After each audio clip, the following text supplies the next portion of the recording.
The SNP on course for a fifth term, a comfortable victory. Probably not an outright majority, indeed. I think certainly not an outright victory. And it looks like Reform and Labour, Smitty, are fighting out for second place. Or at least that's what the polls say right Yeah, now. yeah. So just playing devil's advocate, is it already over? I don't think so. I think there's a lot of variables that are going to come into play as the campaign goes on. I think the SNP's record in government, they've been great on some stuff, by the way. Not this is not an SNP bad point I'm making, but they've been absolutely terrible on other things. I think service delivery in hospitals. I think there are educational failings. Things like the ferries and all that, where money seems to have been wasted. I think when the spotlight homes in on the SNP's record of actual delivery of services in Scotland, I think the polls will start to narrow slightly there. And I think Labour will be the main beneficiary of that because obviously Reform have nothing to say on how they're going to make your public services better. They don't know about how they're going to make your schools or hospitals better. They're purely about identity bullshit.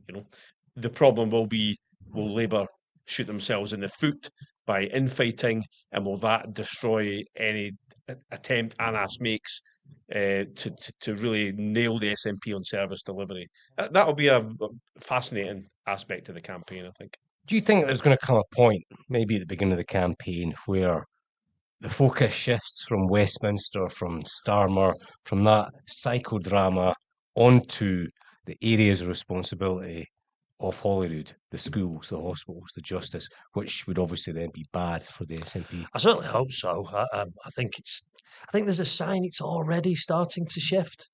I think the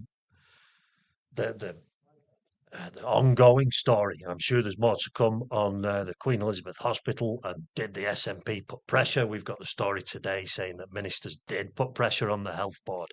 I think that's the first big sign that look, this is really going to refocus. And yeah, I think the polls will really narrow. I don't think it's a done deal by any stretch of the imagination.